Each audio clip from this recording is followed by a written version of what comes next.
Comenzamos, así que bienvenidos, bienvenidas a nuestro ciclo de capacitación. Hoy tenemos a Sara, quien nos va a hablar sobre neurodiversidad y las habilidades de la función ejecutiva.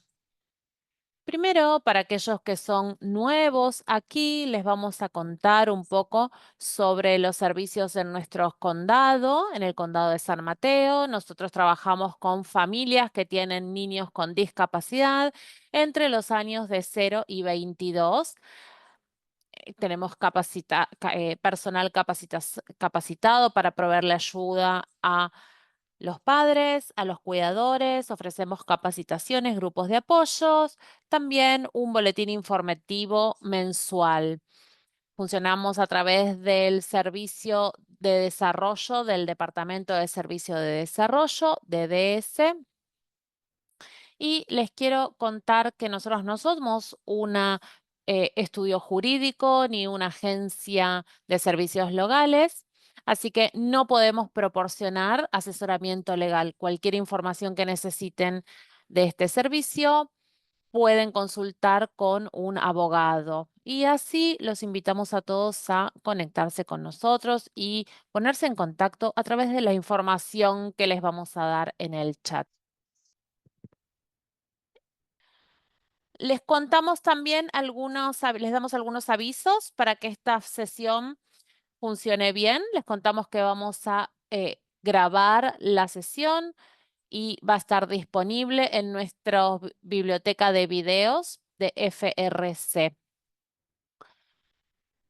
Por favor, estén en silencio mientras que no tengan que hablar. También tenemos interpretación simultánea en inglés y español. Pueden elegir en el icono de interpretación el idioma en el que desean escuchar. También les contamos que si están escuchando en inglés, tienen que elegir en las configuraciones inglés y así van a escuchar a nuestros intérpretes. También tenemos subtitulado automático en vivo, así que si desean pueden encontrar el icono que dice CC y ahí verán los subtítulos. Vamos a tener un espacio de preguntas y respuestas al final de la presentación, así que pueden utilizar la herramienta de levantar la mano o la ventana de chat para dejar cualquier comentario o pregunta.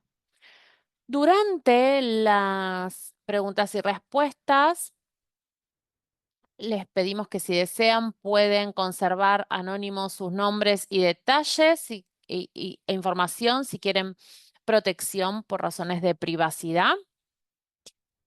Y durante la capacitación vamos a darles una encuesta en inglés y en español para tener su feedback. Es anónimo, así que les pedimos por favor que la completen para darnos una idea de qué les pareció nuestra reunión. Y mañana les vamos a mandar un correo electrónico de seguimiento con los materiales. Le paso la palabra a Sara. Hola, buenos días a todos. Voy a compartir ahora las eh, diapositivas que voy a compartir. Yo soy Sara Firenstein, soy especialista en el área de Landmarks Bay Area, en el centro de reuniones, y voy a compartirles ahora mi diapositiva. Espero que les cuento que nosotros tenemos un campus en Southern Vermont y en los últimos años tuvimos uno en la costa oeste. Esta presentación es una oportunidad para hablar sobre neurodiversidades y las funciones ejecutivas. Y durante la parte de preguntas y respuestas, si necesitan hacer alguna consulta, pueden hacerlo o les vamos a compartir mi información de contacto para que me escriban si lo desean. Les quiero agradecer al Centro de Recursos Familiares por invitarme hoy. Gracias también a las intérpretes que están hoy en la reunión. Creo que quizás no hemos mencionado que luego les vamos a enviar las diapositivas con la traducción al español. Yo lo que les pido es que vamos a tratar de en uno de los recursos que les voy a mostrar a los últimos, van a ver unos artículos que están también disponibles en español, así que por lo menos hasta que les llegue las presentaciones en español, pueden acceder a ese recurso que ya está en español. Vamos a comenzar con con estos tres puntos en mente. Una definición de neurodiversidad. Luego vamos a hablar sobre las funciones ejecutivas y las habilidades asociadas. Y luego les vamos a dar algunas recomendaciones, habilidades para tener en mente para el aula y también cosas que se pueden hacer en casa para apoyar a los individuos en nuestros hogares. Entonces, el origen del término neurodiversidad es un término que viene de la sociología australiana de Judy Singer, y a mí me gusta compartirles esto de Miller y colegas, hablando sobre el término de neurodiversidad para generar más aceptación y generar conciencia de la comunidad de personas con autismo. Sin embargo, este término reúne más que estos términos de cómo se lo utiliza y se los refieren hoy. Entonces, una imagen amplia. La neurodiversidad se refiere a todos los diferentes tipos de cerebros que los humanos pueden tener, diferentes tipos de formas de procesar información distinta, de percibir el mundo de manera distinta, entonces se refiere a información, a comportamientos, a emociones. El término neurodivergencia se describe de manera individual con los cerebros y las estructuras diferentes de cerebros debido a las variaciones naturales en el desarrollo y funcionamiento del cerebro individual. Y la neurodivergencia incluye personas dentro del espectro autista y también personas con otros diagnósticos de, por ejemplo, dificultades de aprendizaje, discapacidades de aprendizaje, diferencias en el aprendizaje como dislexia, disgrafia. Les quiero mostrar aquí una imagen de que hay muchas parecidas, pero esto encapsula la neurodiversidad, es el término general que reúne otros términos dentro que se tienen que tener en cuenta, porque una persona neurodivergente puede ser que reúna distintas características bajo del término general. Y esto cambia también, no es algo estático. Quiero transicionar y utilizar un poco el funcionamiento ejecutivo, porque ya sea que uno tiene alguno de esos diagnósticos que mostré antes o alguna de esas etiquetas que se utilizan para identificar una lista de atributos, quiero pensar un poco más en en la función ejecutiva y luego en la parte de preguntas y respuestas podemos volver un poco a la neurodiversidad si hay más preguntas. Entonces, los quiero invitar a que en el chat, si desean, Iris, si no te molesta, quizás puedes ver si alguien comparte algo en el chat o alguna pregunta, me la puedas transferir. La pregunta que quiero que piensen por un momento es sobre cuáles son las cosas que ayudan a que una persona logre el éxito en la vida. ¿Cuáles son esos atributos que contribuyen al progreso de una persona? Puede ser una palabra, una frase. No tiene que ser una respuesta muy profunda. Pueden compartir, hacer un brainstorming en el chat. Motivación, persistencia, estar alerta y ser intuitivos. Sí, definitivamente esto contribuye al progreso de las personas. estar abiertos a recibir apoyo. Apoyo. Bien, sí. Voy a avanzar y les voy a compartir para esta reunión algunas cosas que tenemos que considerar. Todas las respuestas que ustedes nos dieron son muy valiosas y vamos a empezar a hablar sobre las funciones ejecutivas y estas son algunas áreas en las que vamos a pensar de manera más profunda cuando hablamos del éxito, del progreso de manera independiente, ¿no? Cómo, cómo solucionamos problemas, cómo abordamos los problemas, cómo lo hacemos de manera independiente. También hablaremos de los objetivos, del establecernos objetivos, que puse entre paréntesis que sean realizables o reales, ¿no?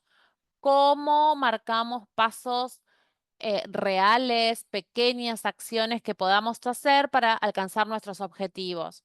También hablamos de la reevaluación, de el pensar de manera crítica, podemos pensar y procesar información desde múltiples perspectivas. Entonces, ¿cómo priorizamos la información? ¿Cómo la organizamos? ¿Cómo la analizamos? ¿Cómo manejamos nuestras emociones? ¿Cómo las regulamos? Nuestra atención, nuestro comportamiento.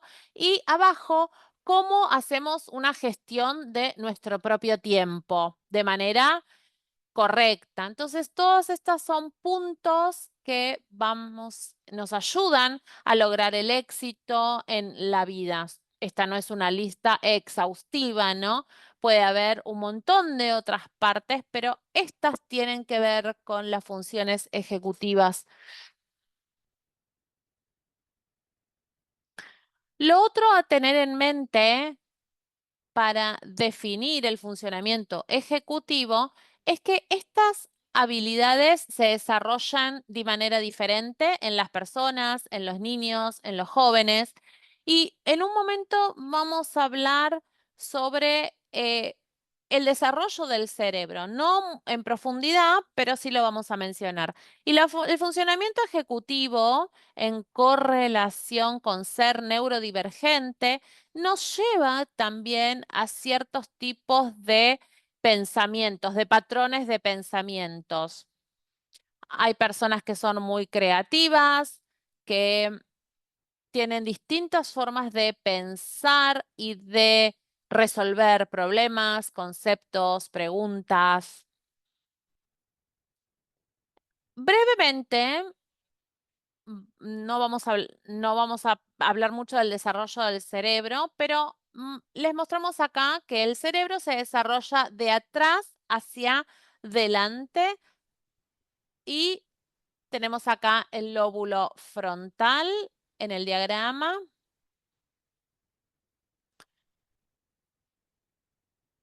Voy a concentrarme primero en la parte frontal porque en esa parte, en esa corteza, es donde ocurre el funcionamiento ejecutivo, el pensamiento, el razonamiento, la resolución de problemas. Entonces, a veces como padres, cuidadores, nosotros tenemos distinta información en términos de aprendizaje continuo y este aprendizaje y desarrollo sigue hasta una edad más avanzada. Tenemos algunas habilidades que nos ayudan a desarrollarnos y están totalmente desarrolladas a la mitad de los años 20. Y volviendo a los comentarios, cómo accedemos al apoyo, por ejemplo, cuando tenemos que pedir ayuda, apoyo para algo necesario, donde cuando el cerebro todavía está en formación, en crecimiento.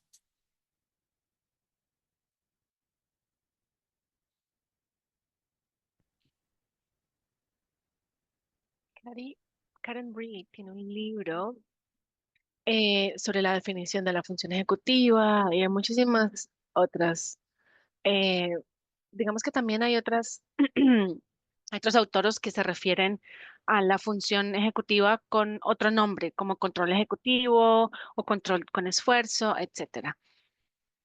Pero a mí me gusta esta palabra o esta frase, esta expresión, porque me parece que es bastante fácil de entender. Entonces, la función ejecutiva aquí dice es donde tenemos habilidad de pensamiento que utilizamos con esfuerzo y a propósito para controlar nuestros comportamientos y emociones hacia las cosas.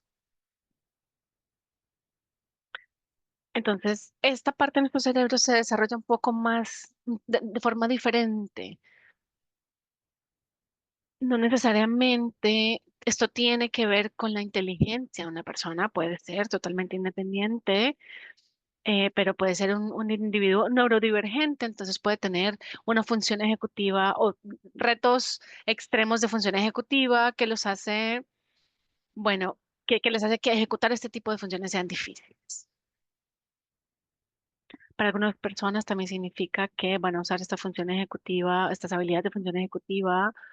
em, de esto vamos a entrar un poco más en detalle adelante, pero son cosas en las que tenemos que pensar y que, em, digamos que ellos tienen que hacer con cuidado y tienen que ser excepcionalmente productivos y excepcionalmente eh, concentrados, ¿no?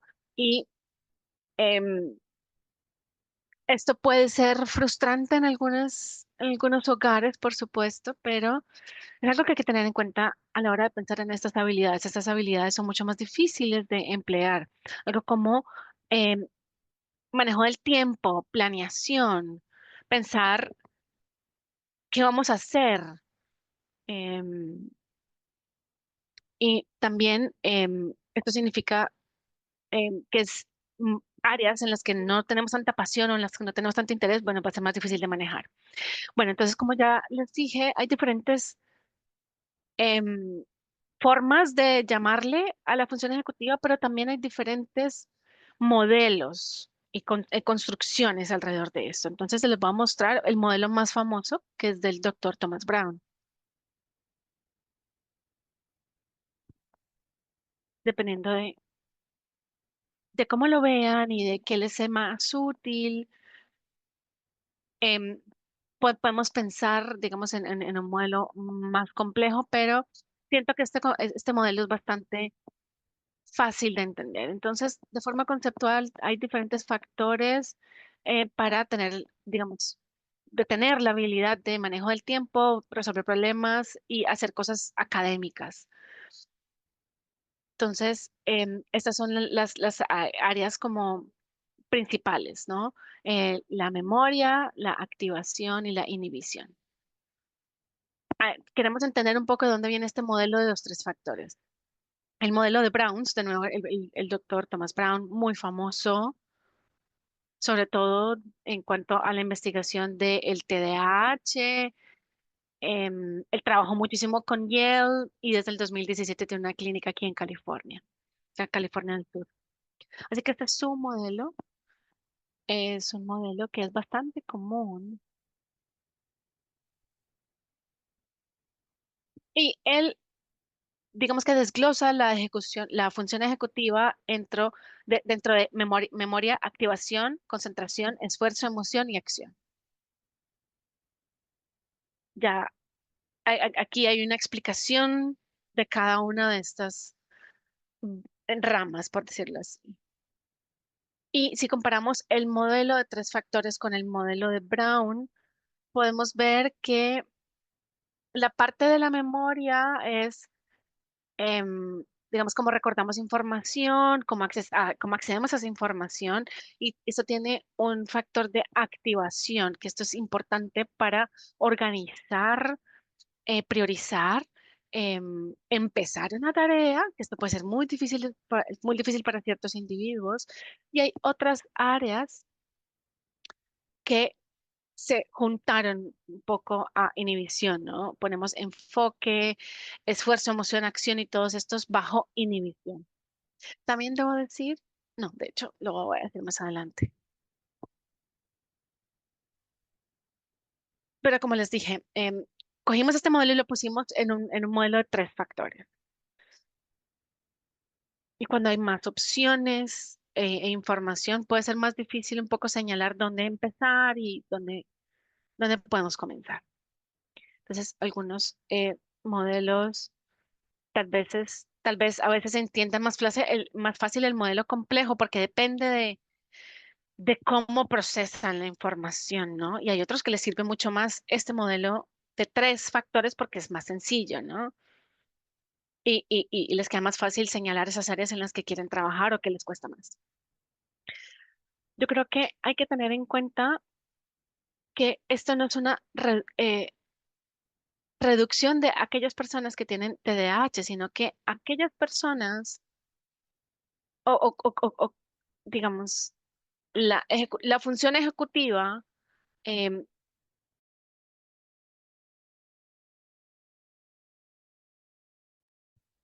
em, ellos, digamos que a veces les cuesta poder aislar ciertos aspectos del trabajo, por ejemplo, la memoria o tratar de recordar, digamos, mientras escuchamos un profesor o escribimos notas, que tenemos inhibición que nos bloquea las cosas que nos pueden distraer. Entonces hay diferentes cosas que podemos hacer. A mí me gusta usar la imagen de un conductor, un director de orquesta. La función ejecutiva es esa parte del cerebro que tiene el razonamiento, resolución de problemas, etcétera, ¿no? Ese es el director, es el que lleva el tiempo de todos los diferentes músicos, les ayuda como a coordinar para que el sonido de la música sea hermosa, ¿no? Y completar, por supuesto, una pieza musical. Eso es un trabajo enorme. Si vemos un director de orquesta, normalmente vemos una persona que se mueve como con mucha pasión, con grandes movimientos, grandes gestos. Y entonces se necesita muchísima energía para poder coordinar todos estos procesos en nuestro cerebro, ¿no? Así es como funciona el individuo, como lo mencioné antes, cómo aplicamos estas habilidades o logramos que estos procesos funcionen juntos dependiendo de hacia dónde lo estamos dirigiendo, puede tomar más esfuerzo y más energía que, digamos, de la que nos imaginamos, ¿no? Entonces, cuando pensamos en cómo un individuo regula su sueño, su ejercicio, su nutrición durante el día, porque tienen que, digamos, su cerebro está usando más glucosa, más energía para poder hacer todo esto. Entonces, sobre todo cuando son procesos que no nos gusta, que no nos interesa, que no son nuestros preferidos, estamos quemando muchísima más energía y nos desgasta mucho más. Entonces, si llegan los niños de la escuela em, y llegan absolutamente cansados, agotados, probablemente están quemando toda esa energía tratando de atender a todas esas diferentes tareas que tienen que hacer durante el día escolar. Y después se tiene, por supuesto, la tarea después del día escolar. Entonces, bueno, entonces vamos al factor otra vez de tres, perdón, al modelo de tres factores. Entonces, hablamos de la memoria, ¿no? Eh, que es tal vez lección a lección, estar pendiente perdón, de tener que seguir el hilo del aprendizaje en nuestra mente.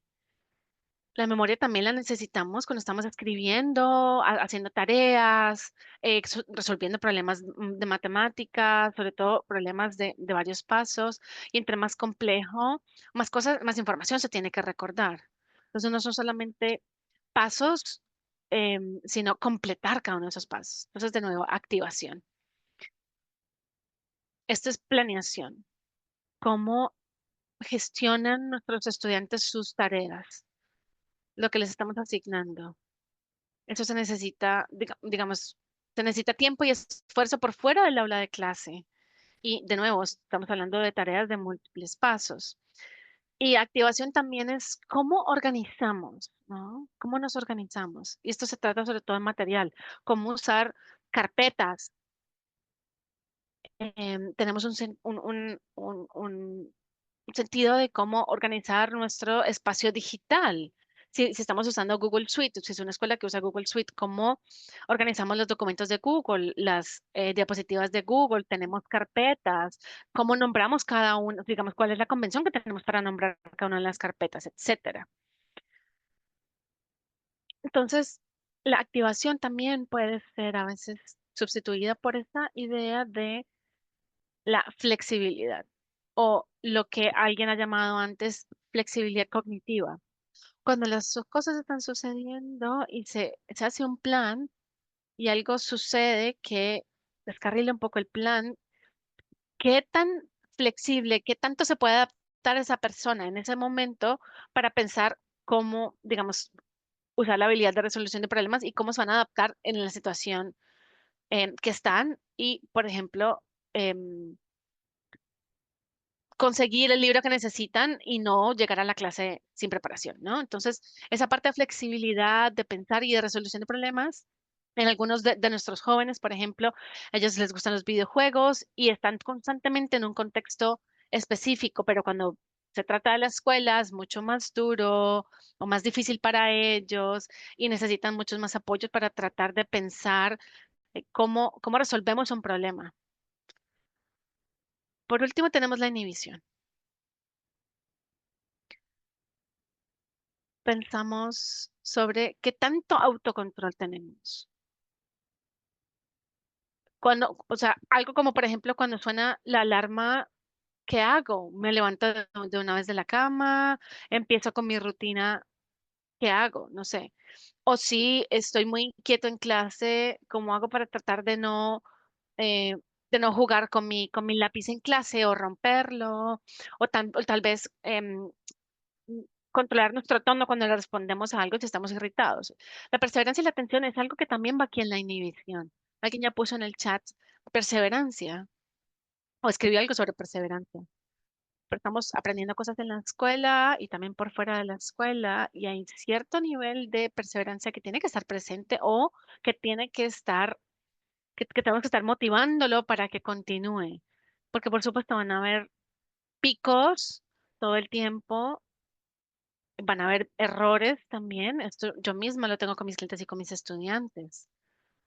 Esa habilidad de no rendirse y de también esperar que van a suceder los errores.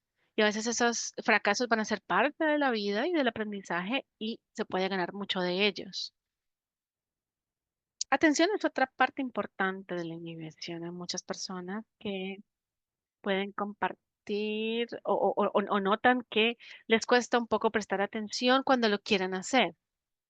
Mantenerles la atención les cuesta mucho, mantenerse enfocados en algo. Entonces, esta es una área en la que sucede muchísimo dentro y fuera del aula de clase.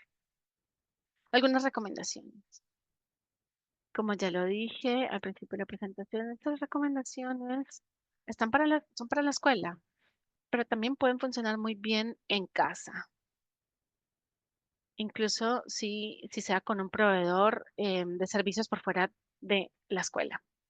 A veces digamos, sobre todo cuando estamos hablando de función ejecutiva, son áreas en las que nos tenemos que,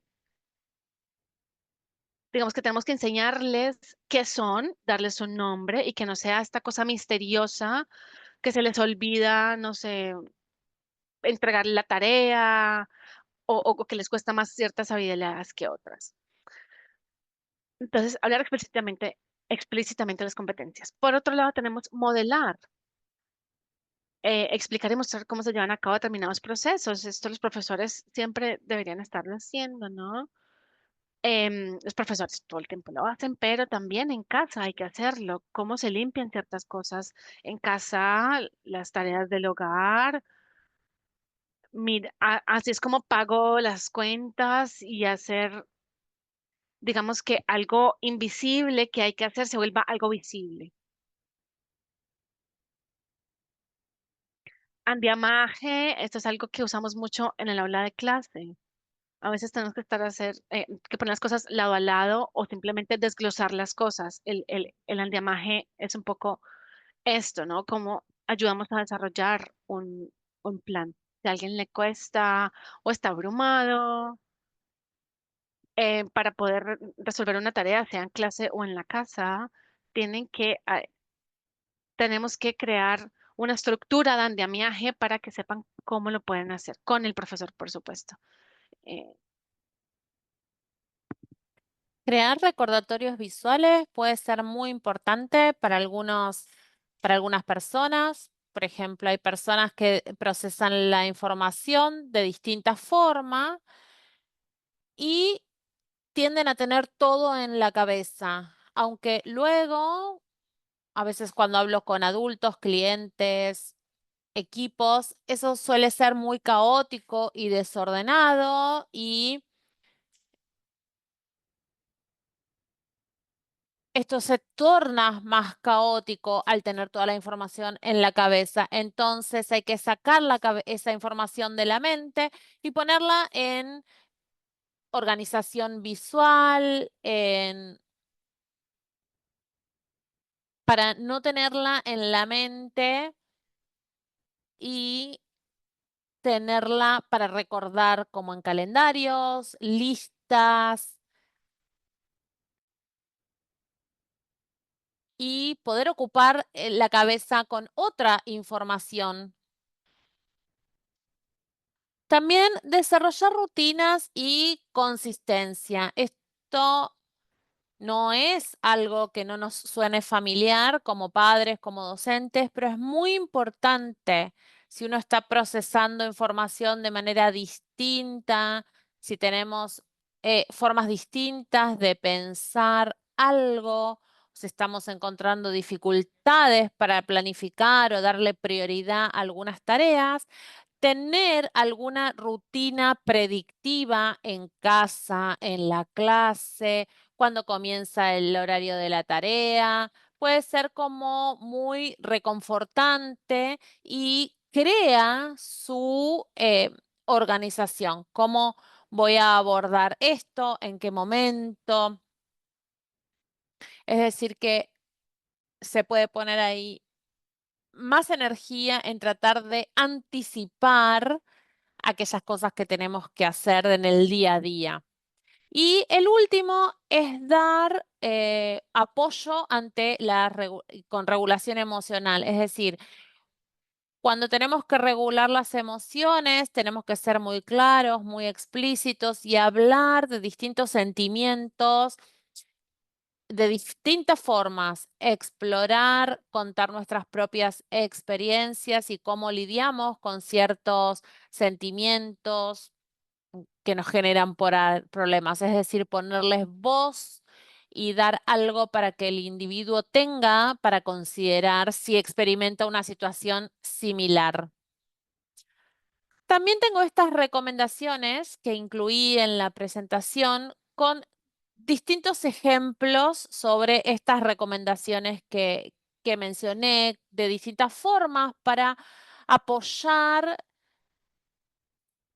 las distintas estrategias para las personas que tienen distintas formas de de aprender, distintas fortalezas, distintas debilidades. Acá tenemos, por ejemplo, en la presentación luego pueden hacer clic en estos espacios y los va a llevar a PDFs. También tienen un video de YouTube que hace como una breve introducción a herramientas de inteligencia artificial que quizás conozcan. Goblin Tools tienen muchos apoyos y si no las conocen, por ejemplo, estas herramientas pueden ser una buena forma de si alguien necesita, por ejemplo, crear un plan o una tarea, cómo dividirla en partes, si tenemos que hacer un escrito, por ejemplo, o depende de la tarea, se puede buscar ayuda en esa herramienta. Lo otro que ven a la derecha Son cosas que se pueden hacer de manera digital o en una pizarra blanca, en un escritorio con post-its, actividades que sean, por ejemplo, para hacer, otras que estoy haciendo y otras que ya hice. Es como un recorrido visual de esas actividades que tenemos que hacer. Puede hacerse de manera, si uno no se siente cómodo con lo digital, se puede utilizar esto, que se pueden cambiar los colores de lugares frente a cosas que ya hicimos o que tenemos que hacer.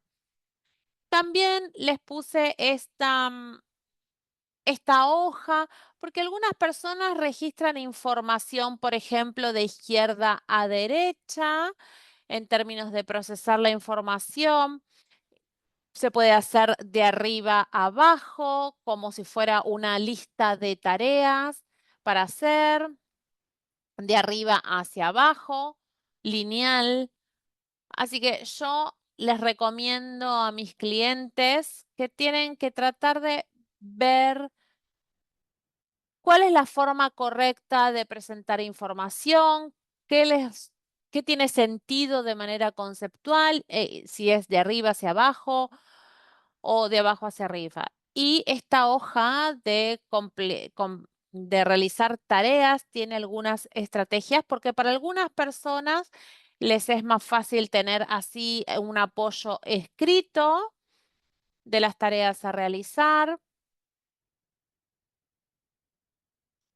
Otras personas necesitan, por ejemplo, una aplicación para tener recordatorios, ayudas de recordatorios, ver una lista ahí, es decir, tener como una app personal con su propia planificación. Se crean día a día con un plan escrito. Es decir, esto tiene que ser y luego hay que ajustarse a esa rutina, desarrollar una que funcione y repetirla de esa forma. Siempre, por ejemplo, hacemos las tareas escritas más largas de esta forma o las tareas de matemáticas de esta otra. Para algunas personas es el entorno, por ejemplo, hay muchas cosas, si hay muchas cosas en el entorno, pueden crearles quizás si tienen mucho desorden alrededor, los limite en la habilidad de concentrarse.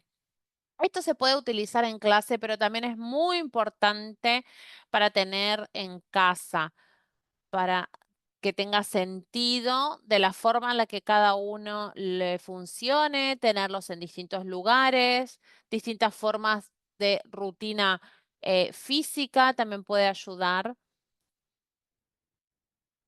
Pensar en lo que nuestro cerebro necesita, tener recesos, por ejemplo, de descanso entre tareas y tareas. Hay clientes, por ejemplo, que les gusta en sus recesos chequear las redes sociales, otros mirar YouTube. Es decir, hay distintas formas de relajar el cerebro y cada uno tiene que identificar esas formas que cada uno prefiera. Para darle, para emplear las funciones ejecutivas y priorizar nuestras tareas justamente según prioridades. Lleva tiempo acomodar e identificar, generar conciencia sobre la forma que nos funciona y darnos cuenta de cuál es. Bueno, podemos pasar ahora a esta sección de preguntas y respuestas. Yo, además de que ahora pueden hacer alguna pregunta, les quiero dejar mi correo electrónico para que se puedan comunicar conmigo directamente, sarafierenstein@landmark.edu. Ese es mi correo electrónico.